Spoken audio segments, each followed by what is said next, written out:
2036, I'm going to fix healthcare. That's right. The problem is, they say you become an adult when you're 18, and we know that's not true anymore. You become an adult when you're 26 now. Right? That's when life gets real, you know? 18, you just get some cool rights. They get cooler and cooler, then they dip off at 26. Okay, 18, you can smoke, you can vote. Yeah! 21, you can drink. Hell yeah! 25, you can rent a car. Invincible! Woo! 26, off your family's health insurance. Yeah, it just got real, didn't it? You just got me smoking, drinking, and driving rentals. I need that health insurance back. You took it at the worst time. So what I'm gonna do is I'm gonna get everybody back on their family's plan until they're 65. It's called the millennial solution, okay? I've done the research. It's more economically efficient to have people on a family plan. It will save you and the government money. And it will make sure people don't have kids when they shouldn't, you know? Like, bro, you really wanna have a kid? You have to pay for 65 years of healthcare. Oh shoot, I'll wear a condom this time. Population control. And we're like, Sammy, you already have kids. If you're under 65, you're on grandma's plan. You're good. And she's on Medicare, so the government's paying for it through your paychecks. It all works out. It's the cycle of life. In a nutshell, I'm gonna get you off Obamacare and onto Yo Mama Care. Huh? Yo Mama Care! That's gonna sell. Comedy show, not town hall meeting. Not the time. Yeah. Now, before you say what you say, you wanna listen to me? Listen to the people. I sympathize with people who don't know a lot about Palestine or Palestinians because, not everybody's born knowing this stuff, okay? I had to learn when I was 10 years old. When I was 10, I asked my grandma, my teta, I said, where are we from? And she said, Palestine, okay? And when you're a kid, you don't know all the words. So I heard what I thought I heard. I thought she said, palace time. Yeah, like the time of palaces. She's like, I'm from Palestine. I'm like, I knew you were old, but not that old. Wow, we're from the time of palaces? So how did we get here? This ain't no palace. And she's like, we left. I'm like, you left Palestine? She's like, we left Palestine. I was like, so you're a time traveler. I always knew I was special, but didn't know why. So for years, people would be like, where are you from? I'd be like, I'm from the past, dude. My family's time travelers, bro. We come from a time long, long ago. The time of palaces. Palestine. They're like, Palestine? I'm like, it's a thing, Google it. And right in front of me, they would just Google Palestine. And it would always pull up what time it is in Wales. And it would be like morning time on the West Coast. They'd be like, bro, it looks like you're from 7:48 p.m. And I'd be like, yeah, but what is that in military time? They'd be like, 1948. Whoa!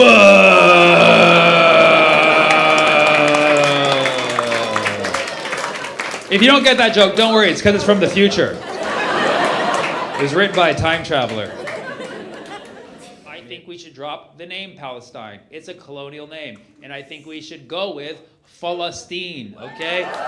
Palestine is the indigenous way of saying it. It's the Arab way of saying it. The people who want to live in a free Palestine, they call it Palestine. And Palestine is so much of a freer word, okay? You can feel it when you say it, like Palestine. You can feel it in your shoulders. Palestine, you can feel it. It's full, Palestine, right? Palestine, stale, okay? Palestine, free.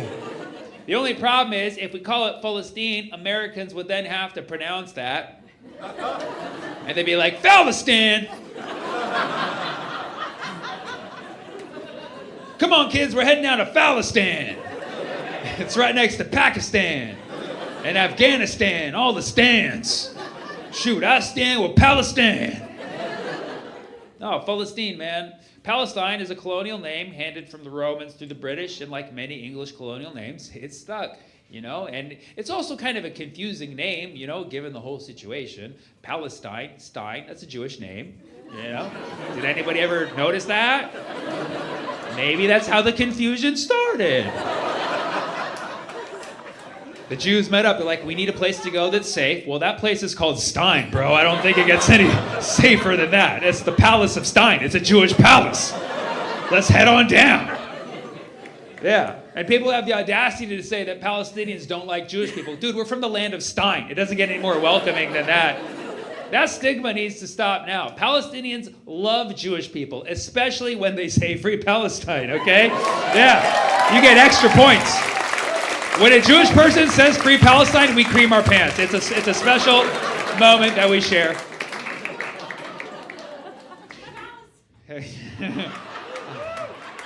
Don't, not right now, not right now, not right now. Hilarious.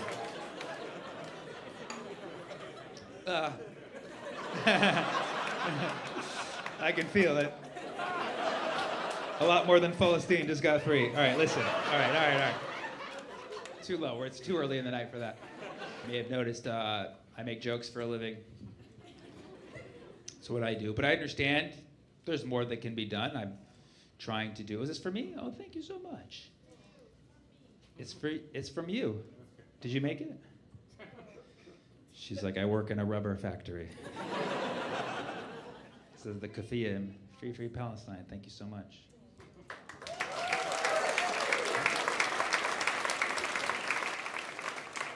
Yeah. Yes. We have a question. Yes. What's up? Yes.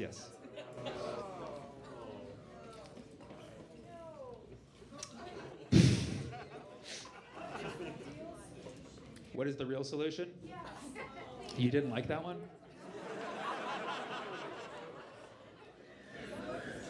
What is the real solution here? Okay. Well, thank you. I get it. Thanks for the wristband. It got me VIP into this Q&A. I got VIP access into my own Q&A. Okay. You think? Okay. So yes, I get it. So the point of the joke, okay, is the irony that nobody knows the solution. Nobody's actually put forth an actual plan that will work. We can all talk and theoretically talk about at the end of the day. Okay. All right. Well, I wasn't at Oslo personally, okay? I wasn't there. I was alive, but I wasn't there, okay? I was 9 years old. Okay? But if they had invited me, I would have gone. And I would have let them know. I would have said, you know, I am from Palestine. I am a time traveler, okay? And I have been to 2024. I was in Boston on 28th, 2024, where it was asked, finally, once and for all, by a crowd member, what is the actual solution? And I said that to Bill Clinton at Oslo in 1993. And here we are, fast forward. But it's actually, you guys went forward in time, I went back, because you know what I mean? That's about to happen. Because I still have to go back and do that. Yeah. Does that make it any clearer?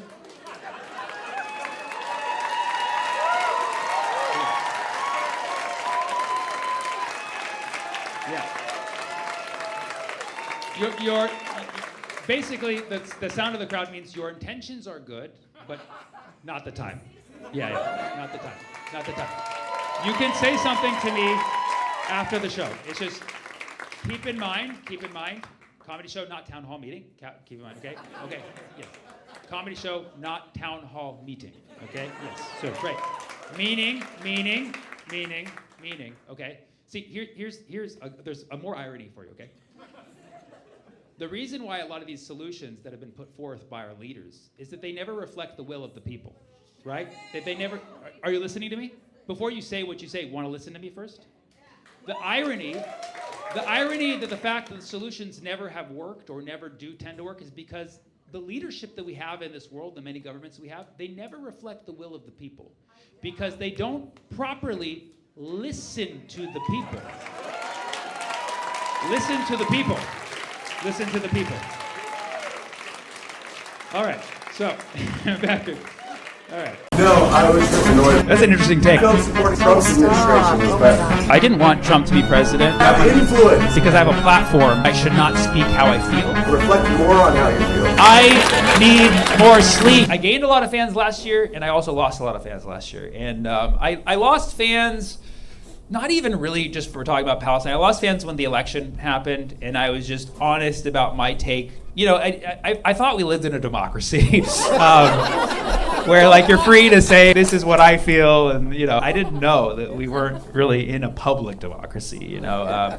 But anyways, all I said was that I just didn't feel comfortable voting for the administration that was actively genociding my friends and family. And that's all that I said. That was just a feeling that I had, okay? And, you know, I knew people were going to disagree with that, and it's fine. But people, they unfollowed me, and they let me know on the way out. You know? They had to let me know. They're like, oh, what do you say? What is Trump's going to be worse? Trump's going to be worse.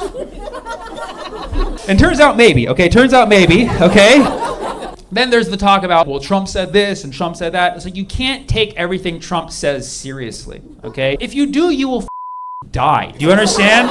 Trump has this way of using executive power to make it seem like he's doing things that are not that hard to do. Like, for instance, changing the Gulf of Mexico to the Gulf of America. People were like, thought this was like a magic trick. They're like, whoa, like this could have been done a very long time ago, and it was not hard for him to do. Also, a lot of people don't know that he had to make a deal with Mexico in order to do that.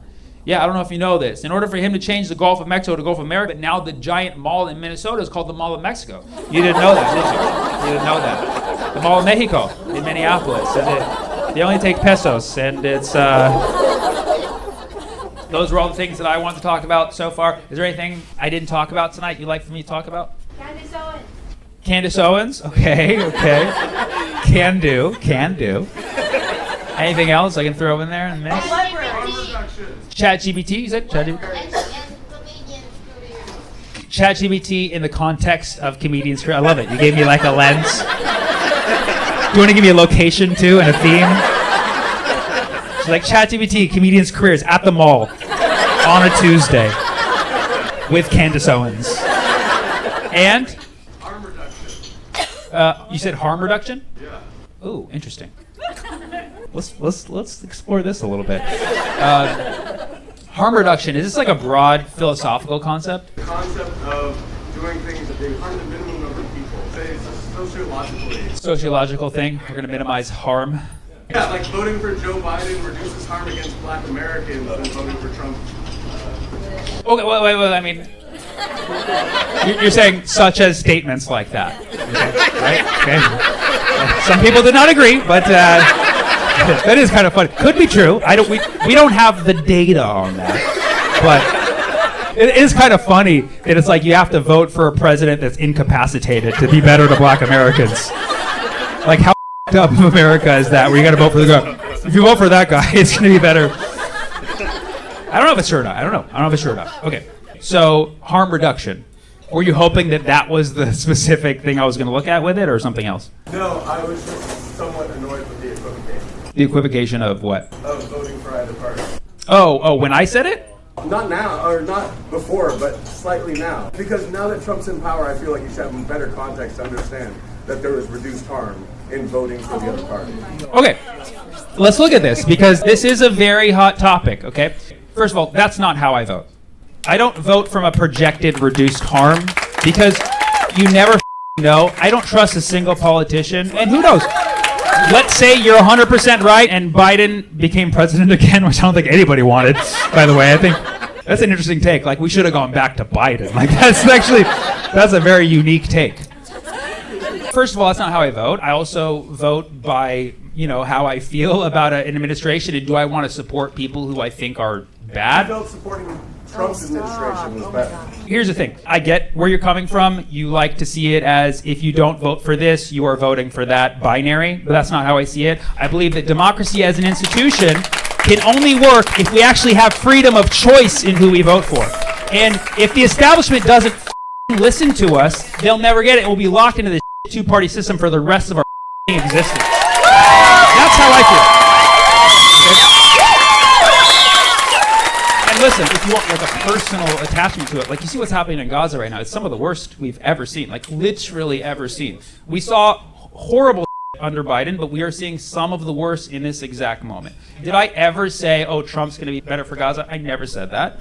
I never said I'm foregoing my vote for Trump. I never said that, okay? All I do is I go by my intuition and what I feel is the right thing to do, and I have no regrets about my influence. But I have influence because I have a platform that I should not speak how I feel. You're saying I should, instead of speaking how I feel personally, reflect more on how you feel. Reflect more on how I feel. I did. So if you've been the end of the show is gonna get really interesting, right? ChatGPT will see you later. Okay, so I didn't want Trump to be president. I don't think Trump is the president that a lot of people want in this country. Unfortunately, he's what we've deserved because we as a society have this limited binary thinking, and so many people are just oblivious. Like the people in this room, we're actually having a discourse right now. The majority of this country has no interest in what we're talking about right now. They're watching football. Okay, so Trump is not the president we want. He's not the president we need, but he is the president that we deserve. He's the orange wrecking ball that unfortunately had to come to fruition because of what a country we've been. That's how I feel. I could be wrong. My goal is not to shame people for having chosen Biden or chosen Kamala. Like, most of my friends did vote for Kamala, and that's something I have to live with, that I have friends sitting amongst me who were like, yeah, she said she would do nothing different than Biden when it came to genociding the Palestinians, and they still voted for her. I'm not happy about that, but I accept it, and they're still my friends. You know, that's something that I have to live with, okay? But for me to like say, all right, let's all think about the harm reduction, there was a lot of people who did that, and a lot of people who I respect and who I actually agree with on a lot of things actually did take that point of view and said, I know we don't like this genocide, but let's not get too ahead of ourselves. Let's still, vote for Kamala. I hear a lot of people say that, and that was fine. They had the right to do that. However, if I'm not speaking my mind and my heart, I do not sleep at night, okay? I already drink too much caffeine. I need more sleep, okay? We all need more sleep. If we all slept better, we would make better decisions. And you can sleep better when you make better decisions in the day. Make morally grounded decisions. You can sleep better, and we can all be sleeping better and be more like Sleepy Joe Biden.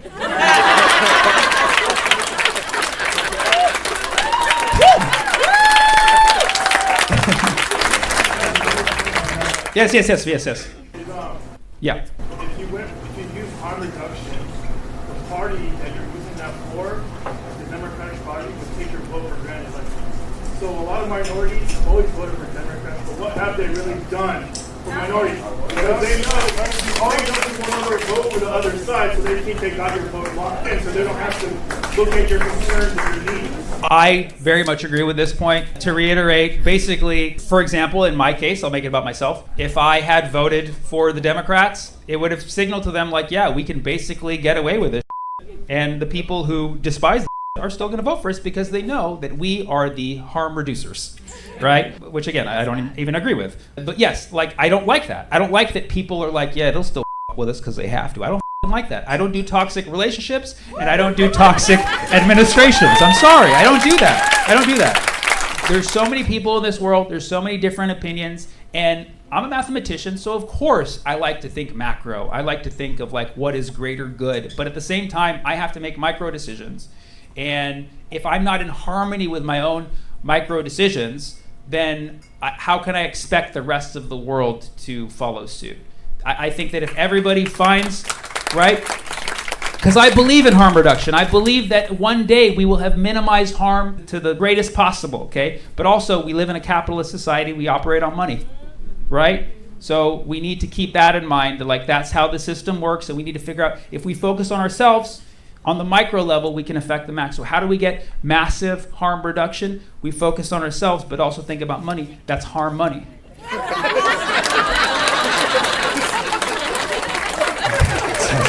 Okay, that's the best I can do without using ChatGPT. So, okay, all right. Thank you for bringing that up, though. I think it's a good conversation. I'm literally getting into flame wars every day about it. So, this was nice. Candace Owens would probably have a different opinion. The recent thing I've heard about Candace Owens is that her monthly views have surpassed Ben Shapiro's ever since she broke away from him. So good for her. Good for her. Would she have been doing better under Joe Biden? I don't know. ChatGPT in the lens of comedians. Okay. Yeah, unfortunately, I've tried writing jokes with ChatGPT. They're worse than my own, believe it or not. Like, take the worst of my puns and, like, multiply it by 10. That's ChatGPT. But ChatGPT is still, like, in year 3. You know what I mean? Give it some time. It'll take my job. I can't wait till it takes my job. Seriously. It'll be a lot easier. So, I don't think ChatGPT is going to take my job. I think it'll be DeepSeek, to be honest. I think I need that open source energy. You know what I'm saying? All right, give me a few other things. AOC and Bernie. AOC and Bernie. AOC and Bernie. Is there anything specific going on with them other than a lot of recent fallout they've been having? Controlled opposition. Controlled opposition? Can you elaborate for me? Well, just this idea, that Bernie is going to have all these people at his rallies, only to then turn around and support Israel and continuing the Yeah, I mean, that's the thing about Bernie. It sucks. Bernie it makes me sad. There's so many points in history where I'm like, yes, Bernie, like, I love what you're saying. And then he just turns around and says, like, an AIPAC soundbite. Right. Yeah. He takes money from AIPAC, right? There's only, like, a few. I know Massey is, like, one of them. It's not necessarily my most aligned politician, but, at the end of the day, Bernie takes money from AIPAC. He does an AIPAC soundbite here and then, but then he also says all these other great things. And it's like, it's just one of these, like, I don't know. He's like a sheepdog. He's like a sheepdog. People who don't know are just the sheep, just like, oh yeah, we're gonna fight the oligarchy, but Right. the Democrats are getting all this money Right. from the billionaires. Right. He's Luigi in the streets.